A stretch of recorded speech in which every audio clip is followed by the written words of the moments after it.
Your life is ruined, but my life is just beginning. I never noticed how loud a refrigerator could be until my father came home from the hospital and the nights grew long enough to fit a lifetime inside them. The motor would start in the kitchen with a low, persistent hum, as though the house itself had begun to breathe for us, counting our hours while we forgot how to do it without help. I used to leave the window cracked an inch, just to hear tree limbs scrape the shingles when the wind shifted from the highway. It sounded like someone upstairs in a room we hadn't opened in years, dragging a chair across old boards.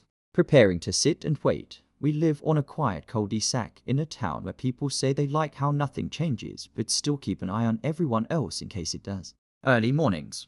I walk the driveway and skim fallen maple leaves off the windshield of my truck with a rubber spatula, because the proper scraper went missing one winter, and I never replaced it. The spatula suits me fine. I run the small family shop of Grant Street Bennett Auto, where the coffee is strong enough to stir itself, and the radio talks to the same 3 people all day long. There's a satisfaction to that routine, a knot tightened and retightened until you know it will hold even when you stop watching.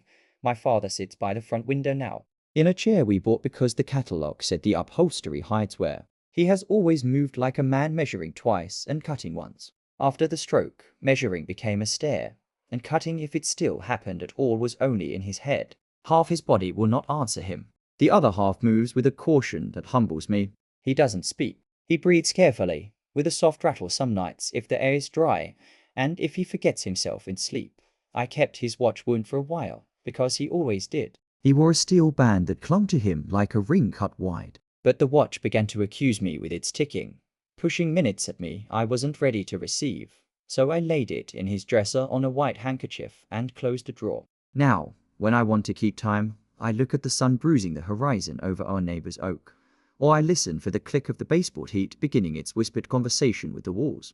It's enough. Sarah says the house feels colder since autumn came. She wears a cardigan to breakfast that was once cream and is now the color of coffee with too much milk. Sometimes she forgets she's put her phone face down on the table and sets her mug on it like a coaster, startled when it buzzes. She has a tender way of wiping crumbs from the table into her palm that used to make me want to catch her hand and keep it. She is kind, or was, when the word meant something simple, bandaging a scraped elbow for a neighbor's kid, remembering the cashier's name at the grocery store. Lately, kindness takes the shape of a quiet voice and a soft step. Habits of avoidance that make her home feel like a waiting room. The first day of October. She stood at the kitchen sink brushing her hair with quick, practical strokes. "You'll be home for dinner?" she asked, watching the maple hiss yellow in the thin rain.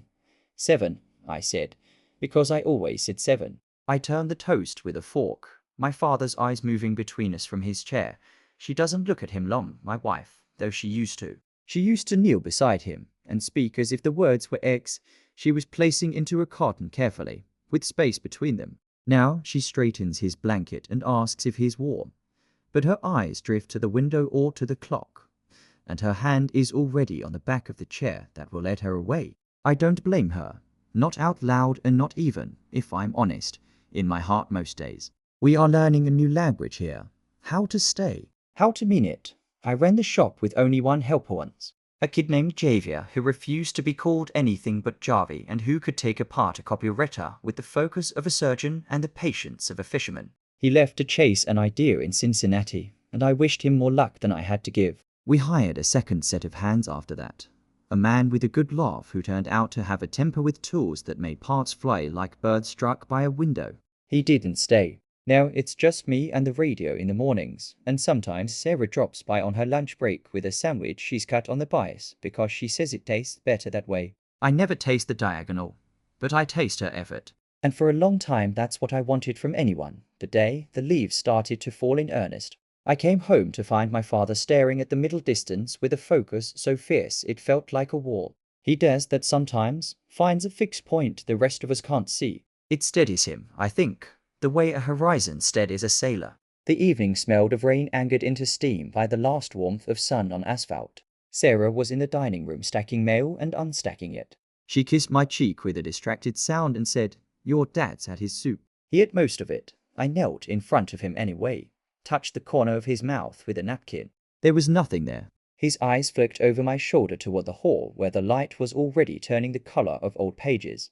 He blinked once, twice, in that way that wasn't yet a language, but could have been if I'd chosen it. "Good day," I asked him. My voice is too robust for a house that tries to keep its secrets pressed between its studs, and the question sounded like cheerfulness rolled thin. He blinked again. It could have been a yes. It could have been anything. There's a photograph on the bookcase of my father kneeling in our backyard with me on one knee and a scruffy dog across his lap like a sash. He is looking into the camera with that same steadiness, as if he's about to say something emphatic and brief, something like now or ready or enough. When I was 8. That word was always enough. He'd button my coat when the November wind cut down Grant Street and say, "There, enough," as if warmth were a task that could be trusted to a single syllable. I try it with him sometimes now when the house shrinks into itself around twilight. I tuck the blankets, I smooth his hair, and I tell him, "There, enough," and he closes his eyes the way a tired child does when the night finally gives permission. After dinner, Sarah sometimes takes a walk. She says the air makes her sleep better, and I smile because sleep is a room I stand in, but don't enter. The night the neighbor's porch light began to stutter between two colors, white and a sort of patient golden, I watched her zip her jacket halfway and pull her hair through the collar with a brisk twist. "You need anything before I go?" she asked. I wanted to say no in a way that meant stay, but the word formed differently in my mouth. "We're fine," I said. "Take the umbrella." She shrugged into the jacket without finishing the zipper and left the umbrella by the door. The rain had thinned to a suggestion, the sort of drizzle that turns street lamps into halos and makes you believe the world is sentimental about itself. The door closed with a sound like a book laid quietly on a table after someone has given up reading.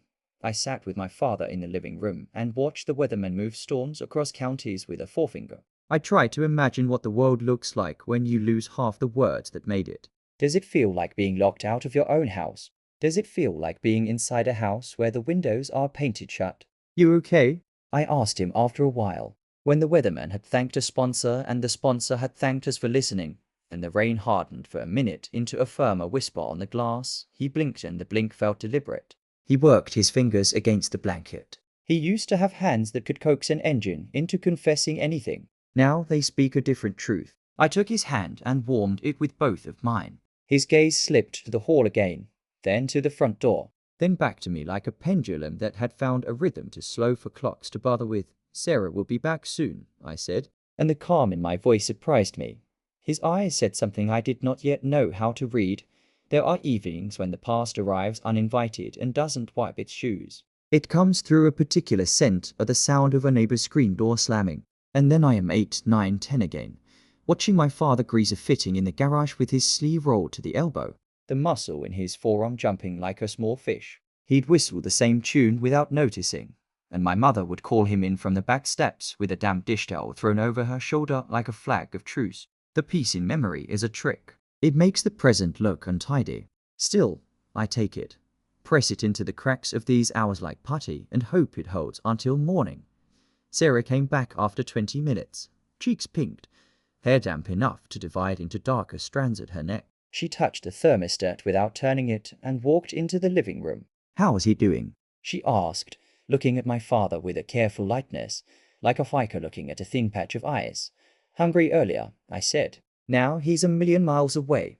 He watched her with a sudden alertness, and I caught it like a draft. His eyes sharpened and then floated, then pinned again to her face with a hunger that wasn't appetite. She bent and straightened the throw at his feet and said, "You look comfortable," and he blinked hard. She smelled like rain and something faintly medicinal from the clinic. When she kissed my hair, that other scent clean, but not the one I know as hours brushed past and was gone before I could name it. People collect fragrances the way they collect stories. They carry them into the house and set them down somewhere soft.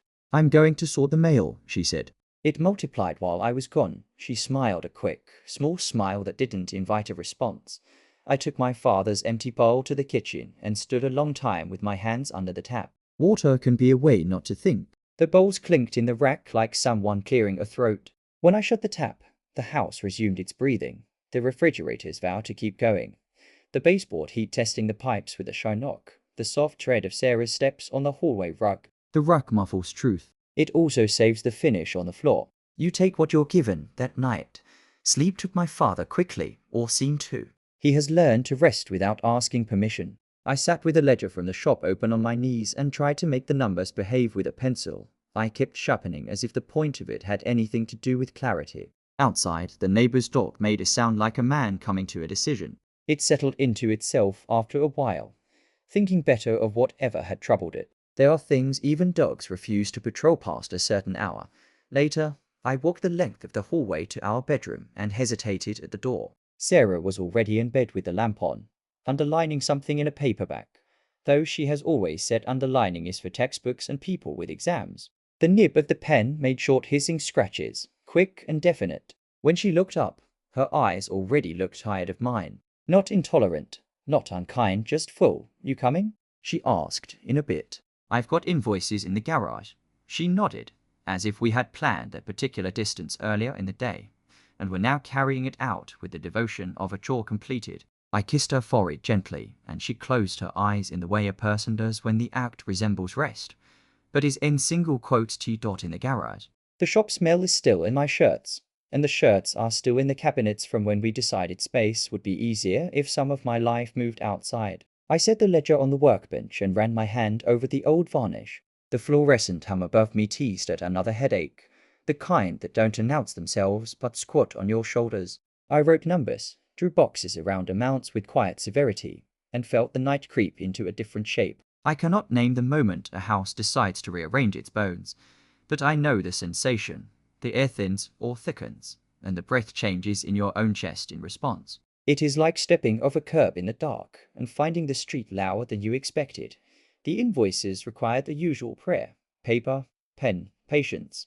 I did not look up for a long time. When I did, it was because I felt something not sound, not light, but a pressure on the skin, a ripple that asked a person to listen with the back of the neck. The garage door was closed. The door to the mudroom stood ajar, a flat wedge of warmer, house-scented dark pressing in. I listened and heard nothing beyond the refrigerator's faithful campaign, the clock over the stove in the kitchen pronouncing each second as if it had filed custody papers for the night. I went back to numbers. The pencil moved as though it belonged to someone else. Time passed, and with it, something else I could not yet name. A small procession of moments that took off their shoes and walked soft-footed down the hall. I could not see from where I sat. When I returned to the living room, I found my father awake. The television screen had fallen asleep and held its breath, a faint blue blankness breathing near the baseboard. My father's eyes were wide the way a lake goes wide under a sudden wind. He had that focus again, severe, as if the air itself had written something he was trying to read. He stared over my shoulder, past me, to the doorway of the hall that led to our room. The hall looked normal, which is the hardest look to trust. You're up, I murmured. I crouched beside him and took his hand. It was warm, but his palm was damp. I wiped it gently on the blanket. Couldn't sleep? He blinked once, hard, and then again, softer, as though the first was an alarm and the second a test. He was telling me something with his eyes, and I was failing him. An old story with new lines. Do you want water? I asked. My voice dropped unconsciously, the way voices do in church. He did not look at me. He looked at the doorway as if it had become an answer to a question I hadn't asked. The house held itself very still. There is a kind of silence our street knows, the one after the last commuter has come home and while the last parent's patience with bedtime weighs thin upstairs. This was not that silence. This was the kind that gathers under tables and behind chair legs and weights. I felt my scalp tighten the way it does when a storm approaches in heat. Only the night had chilled. I put a hand on my father's shoulder, and he flinched, not in pain, not in fear, but like a man waking from a dream at the exact moment. The meaning reveals itself and refuses to be remembered. Dad, I said quietly, what is it? He blinked 3 times, a slow, patterned. I could not say what I thought he meant. Words, even unspoken ones, must earn their keep. Sarah came into the room then with a pair of socks in her hand. She had changed into a fleece, the zipper tucked to her throat. It's colder than it should be for October, she said, and sat on the edge of the sofa to fold the socks with quick, neat motions, making them into a little animal with a mouth. I watched my father watch her. Something in his gaze shifted from alarm to a terrible kind of attention, not accusation, but the sort of accounting a farmer does when inspecting a fence after a long winter, counting posts. Testing wire, confirming what the weather took. You all right? She asked him, trying the old gentle note. Did we leave you with the late news too long? He blinked once, and I heard the refrigerator settle its weight with a refrigerant sigh, as if it too had decided to rest its case. She stood. "I'm going to set the coffee for the morning." She moved into the kitchen with the socks still in her hand, realized it, and put them in a drawer with a little laugh at herself that was not exactly laughter. Later, after she had gone to bed, I sat by my father again. His gaze had softened, but it clung to the doorway like ivy on brick. I felt an urge to roll his chair into another room for his sake or mine.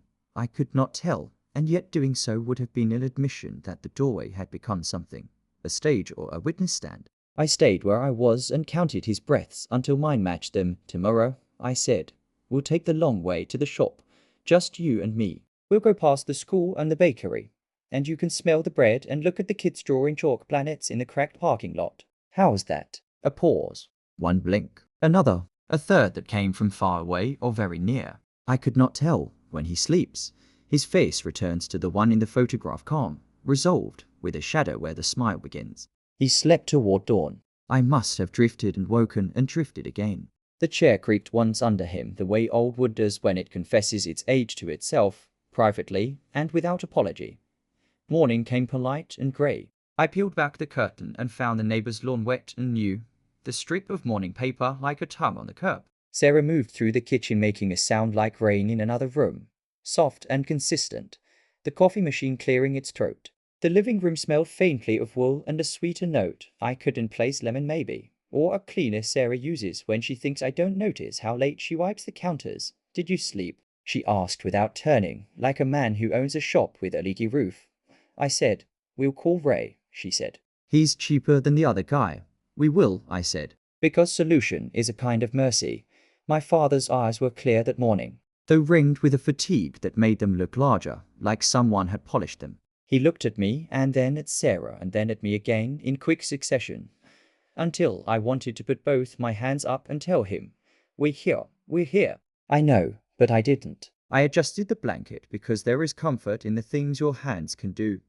If someone had asked me then what would happen to us, I might have told them about small repairs. The hinge that squeaks until you oil it. The drawer that sticks until you shave the wood. The way a house ages into itself gracefully if you let it. I might have said the thing I have always believed, which is that steady is not the same as stubborn and quiet is not the same as empty. But that morning, when Sarah laid a hand on my shoulder and the other on the back of my father's chair, I felt something inside me take a cautious step backward, like a man surprised by how close he has come to the edge of a ditch in tall grass. My father's eyes tracked her hand on the chair with a tenderness that nearly undid me. Then they flicked once, with speed and precision, to the hall.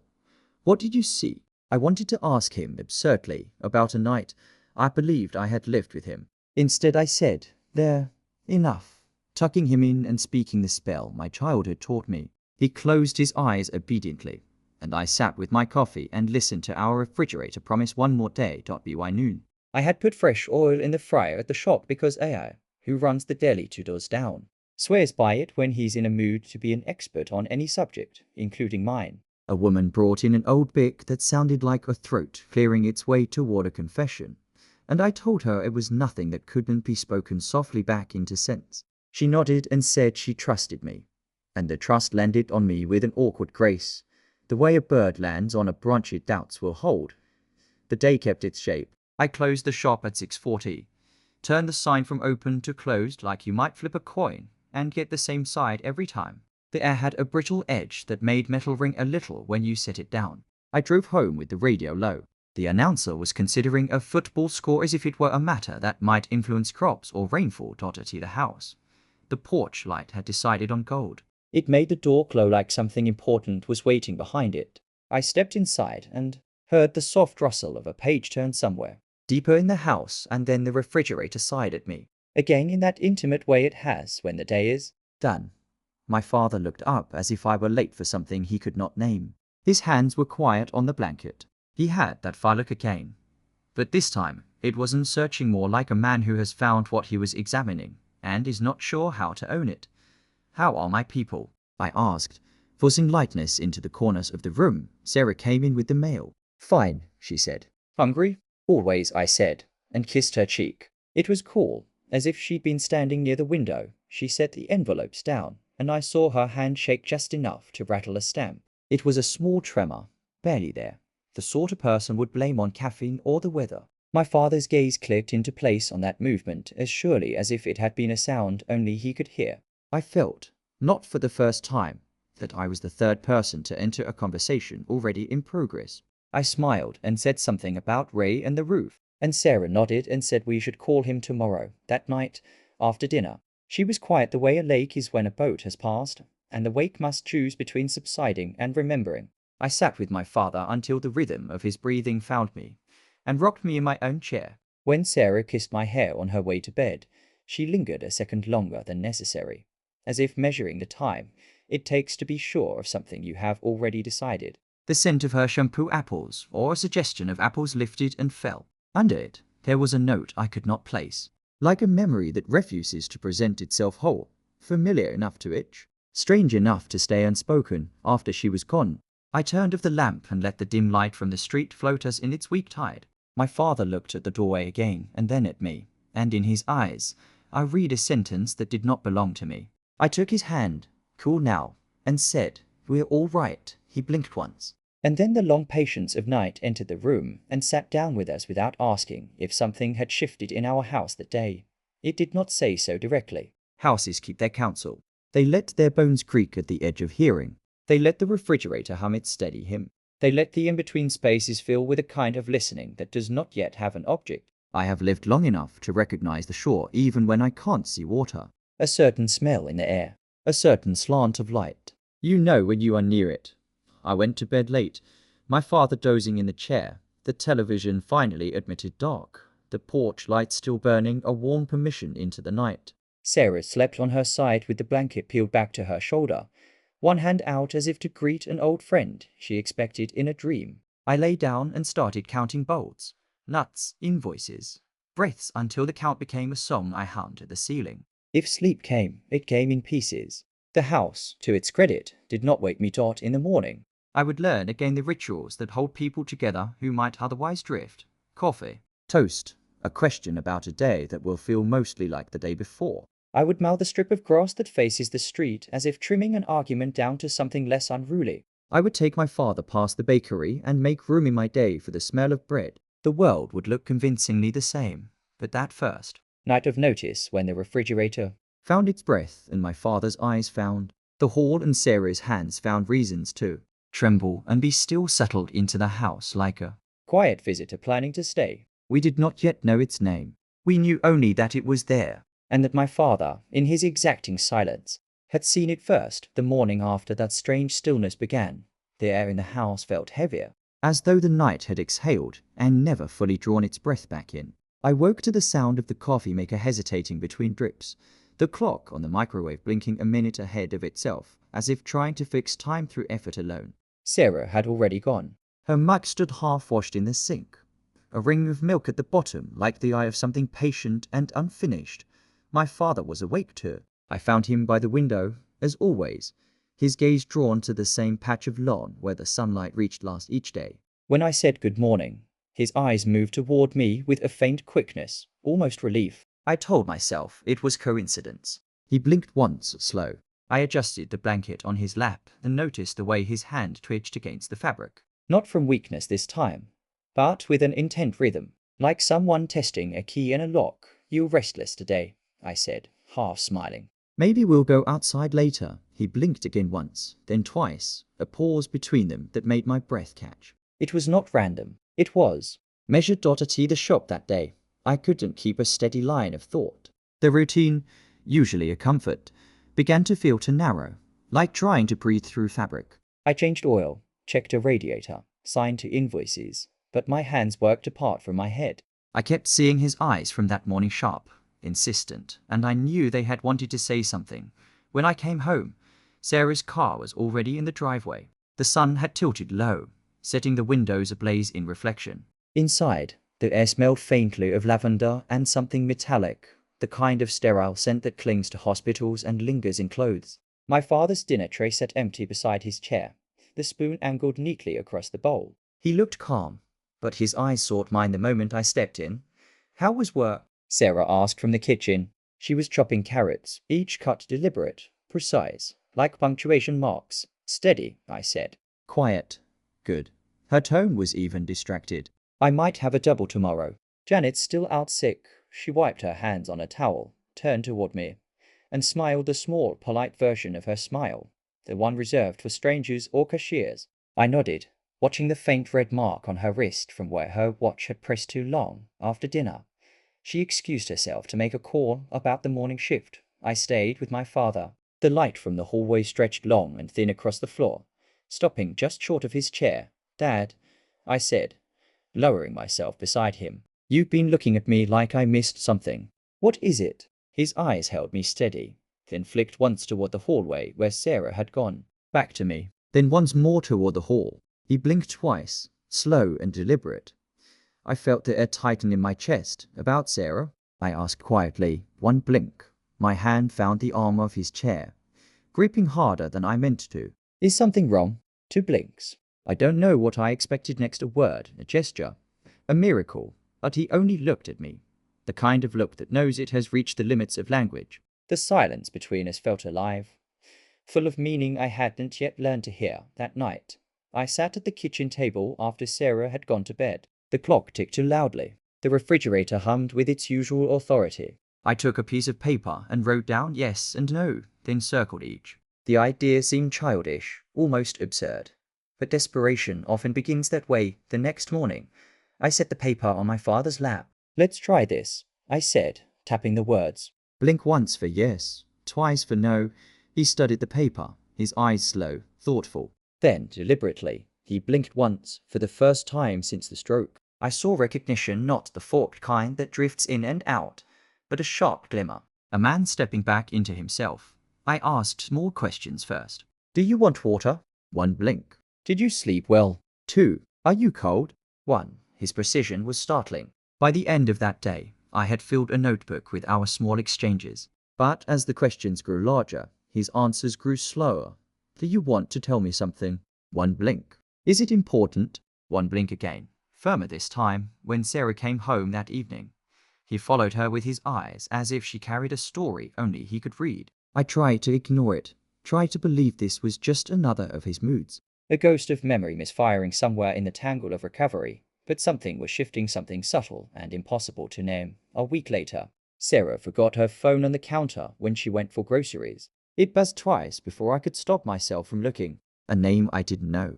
Just Tom. The message preview was short. Missed your call. Same time tomorrow.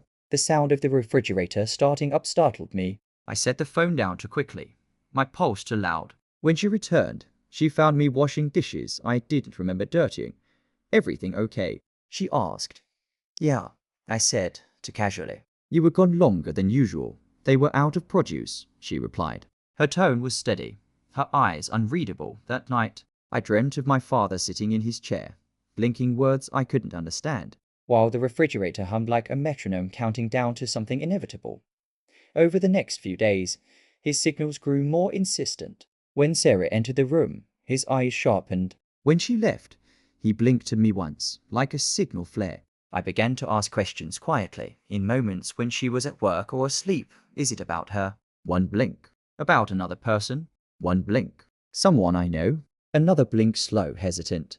But yes, each answer landed like a pebble dropped in deep water. I told myself not to jump to conclusions, but the surface of my calm had already fractured. On Thursday evening, the sunset burned through a thin rain, painting the windows in fractured gold. Sarah was upstairs on a call. I sat with my father, the paper still between us, my pen ready as if I were taking testimony.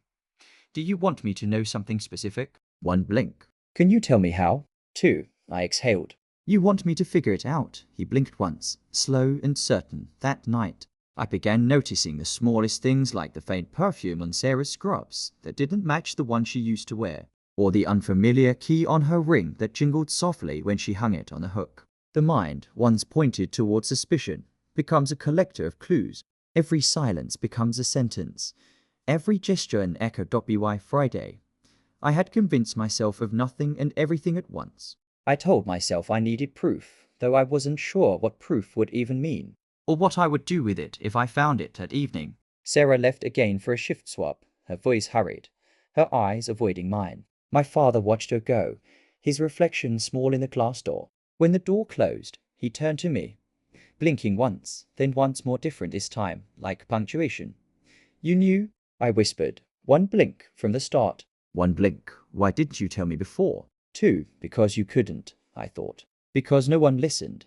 I sat beside him for a long time, watching the light drain from the room. The refrigerator hummed, the clock advanced, the house settled. Somewhere between the tick and the hum, I began to sense that our silence had become its own kind of language, a fragile bridge between what he'd seen and what I was still afraid to face.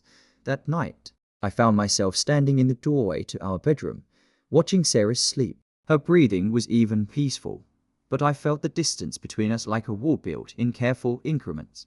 The moonlight made her face soft, almost innocent. I wanted to believe that this, whatever it was a misunderstanding, that my father's signals meant something else entirely. But then I remembered the precision of his eyes, the urgency that could not be mistaken for confusion in the dark. I whispered, if there's something you need to tell me, I'll find it. The words weren't meant for her. They were meant for him. For me, the next morning, when I brought my father his breakfast, he blinked once before I said anything at all, as if greeting me with the knowledge we now shared, but couldn't yet name. Good morning, I said quietly. We'll get there. He blinked again once, firmly, and in that silent exchange, I understood that whatever truth waited in this house had already begun to move toward me.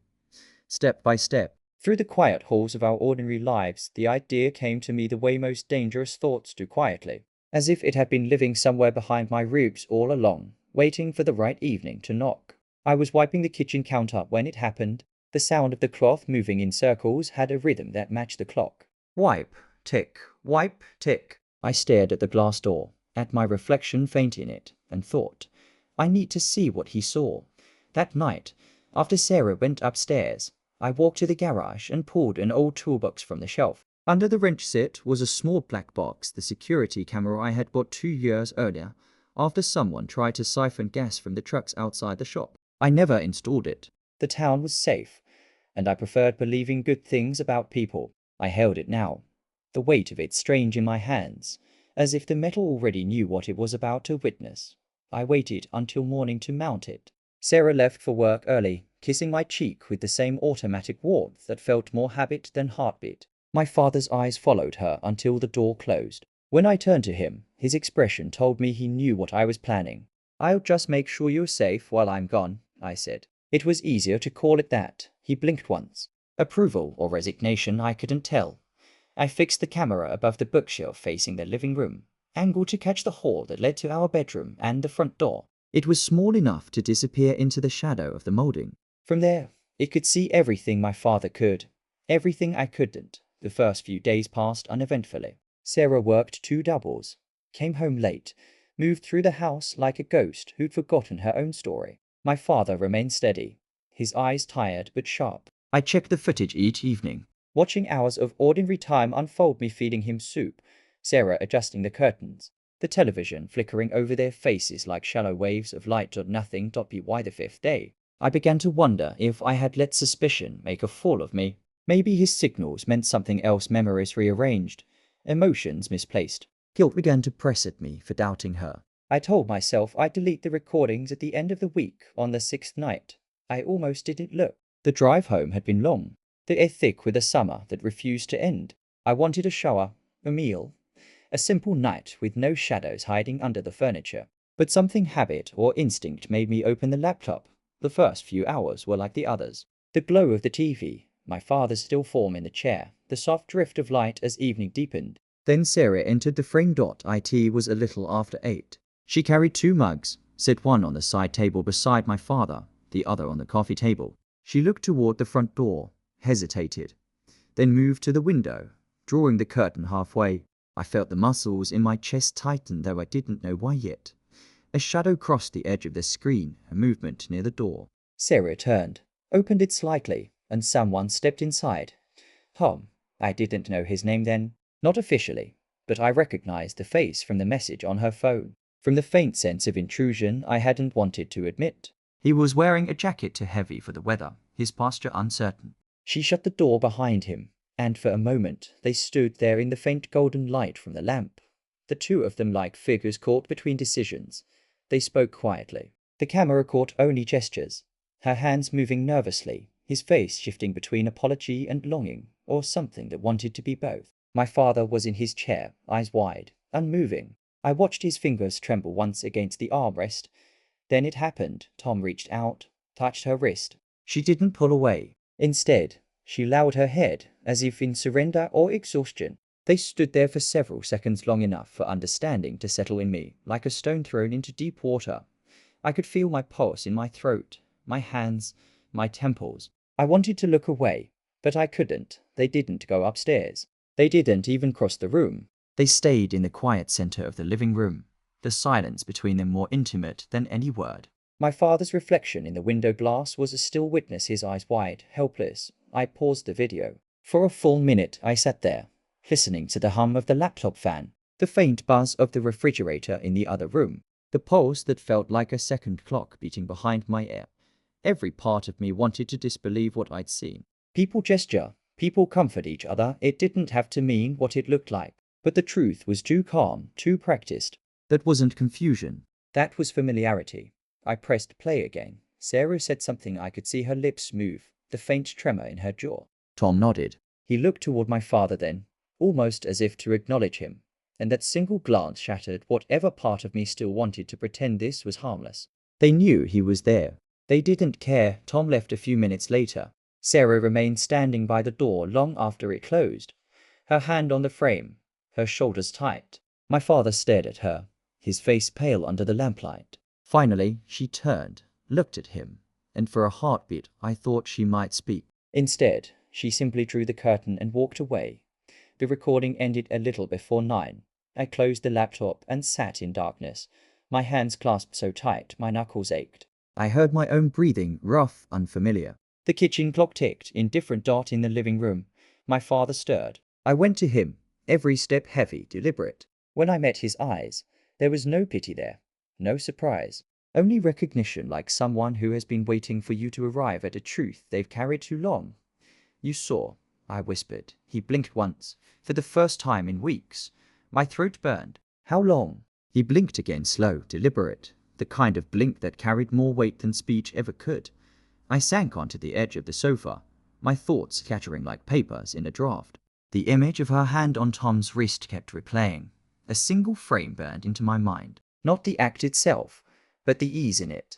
The absence of hesitation. When Sarah came home later that night, I was still awake. She looked tired, her shoulders slumped, her smile faint but careful. "You're up late," she said softly, setting her keys in the bowl. "Couldn't sleep," she nodded, brushed my shoulder as she passed. The scent of lavender trailed after her.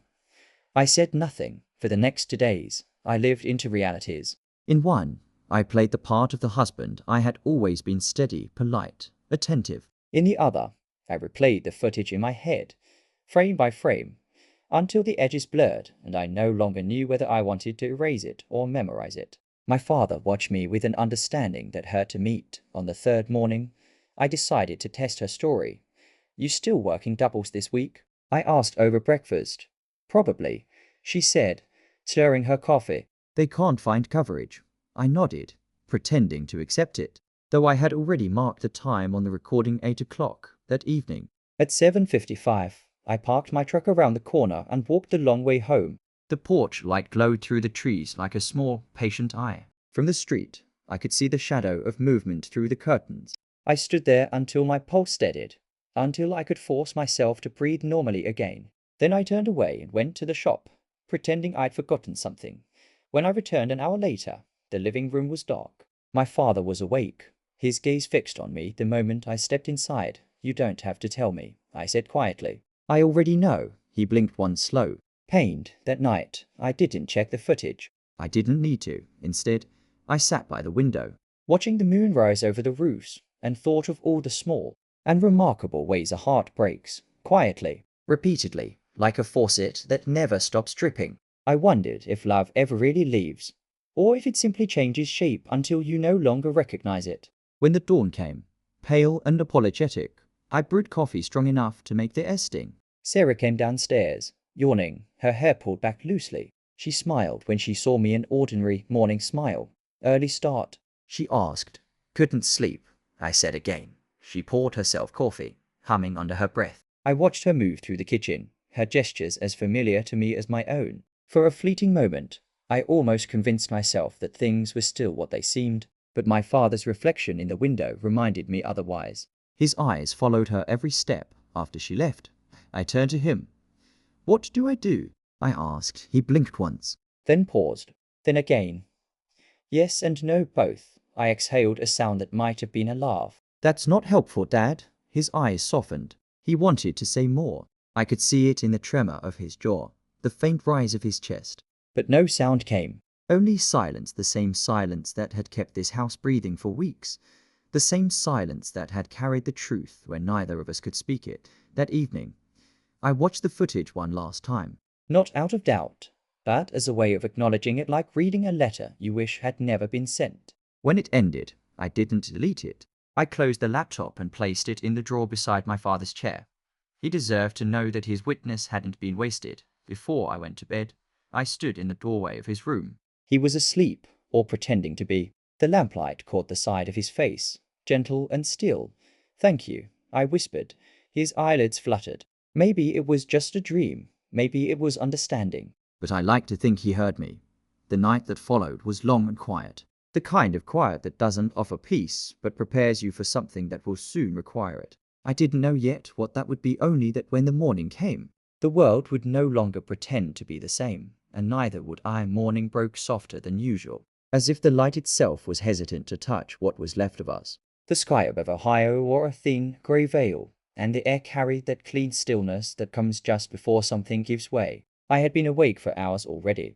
The house felt different, not louder or quieter, just poised, as if holding its breath. Even the refrigerator, that steady companion of ours, seemed to hum a little louder, uncertain which rhythm to keep. Sarah was upstairs getting ready for work. I could hear the gentle rhythm of the drawer closing, the faint click of her watch strap, the careful, habitual motions of someone who has practiced the art of normalcy for far too long. My father sat by the window, the same window where it had all begun. The curtain shifted slightly with the morning breeze, brushing against his shoulder. His eyes were clear, and when they found mine, there was a weight in them, a question, or maybe a warning. "Today," I told him softly. "We stopped pretending." He blinked once. Deliberate and slow. I wasn't sure if it was approval, fear, or something in between. But I took it as permission. At tea breakfast, Sarah moved through the kitchen with her usual quiet precision. She buttered toast, poured coffee, asked if I'd be home for dinner. I answered her with a calm that surprised even me. "Yes," I said. "Home by 6. We'll have dinner together. Maybe invite Dad to join us at the table for once." She looked at me, the faintest flicker in her eyes. "That sounds nice," she said, but her voice had lost its weight after she left. I cleaned the house with unusual care. I folded blankets, dusted shelves, even polished the wood of my father's chair until it gleamed. He watched me in silence, his gaze following every movement. I could almost feel his unease, his question. "What are you preparing for?" By afternoon, I had set the table. 3 plates, real cloth napkins, not paper, candles from the drawer that still smelled faintly of citrus and dust. It was strange how peace could be arranged with such deliberate precision, how a dinner table could become a stage without anyone realizing it. Sarah arrived just before sunset. The air had cooled, carrying the sharp scent of pine from the neighbor's yard. She opened the door and froze just slightly when she saw the table. "What's all this?" she asked. "Dinner," I said simply. "A quiet one. It's been a while." Her eyes darted toward my father, sitting by the window. For a moment, she looked like she might refuse, then caught herself. "Sure," she said softly. "Let me change." I nodded, watching her disappear up the stairs. My hands trembled once, then steadied as I lit the candles. Their flames were small, uncertain at first, then sure of themselves. When she came back down, she had changed into a pale blue sweater, the same one she'd worn on our 10th anniversary. It used to bring light into the room. Tonight it looked like it was carrying the weight of too many ghosts. We ate in near silence. Forks scraped gently against plates. The sound of my father's breathing filled the pauses. I asked her about work, and she answered in clipped sentences. She asked me about the shop, and I told her it was quiet. None of it mattered. The small talk we used to build our lives on now sounded like the language of strangers. Halfway through the meal, I stood up. "There's something I want to show you both," I said. Her fork paused mid-air. "What is it?" "Something important," I replied, moving toward the living room. My hands were steady now, my voice calm. Something about truth. I turned on the television. The soft static blinked once, then gave way to the image from the small camera above the bookshelf. Sarah froze. My father's eyes widened on the screen. The room we were sitting in appeared our living room, only from a few nights ago. The flicker of lamplight, the open door, the two figures standing too close in the quiet. She drew a slow breath. Michael, don't, I said gently. Just watch. The footage played silently. Only the faint hum of the camera's internal MIC picking up the smallest noises. Tom stepped into frame, his jacket dark, his face unsure. Sarah stood across from him, saying something too soft to hear. Their shadows stretched long across the rug. My father's reflection was visible in the corner, just as it had been before, still helpless, but watching. When the moment came to touch on her wrist, the look they shared, it felt different seeing it again. I wasn't angry this time. I wasn't even hurt. I just felt the enormous weight of understanding. The way you do when you finally stop running from something that's been following you for too long. When the recording ended, I turned off the screen. The room was quiet except for the sound of our breathing. Sarah's face had gone pale. You filmed me? She asked, her voice shaking. I filmed the house, I said, because my father couldn't speak. Because he tried to tell me, and I didn't listen. Her eyes darted toward him. He saw, yes, I interrupted. He saw everything. Every day you came home and smiled at him like nothing happened. Every night you stood in this room and asked him if he was comfortable, while he held the truth inside him, like a stone in his chest.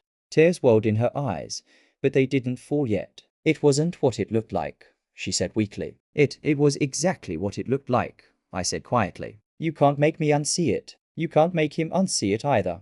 She turned toward my father, as if pleading with him to look away.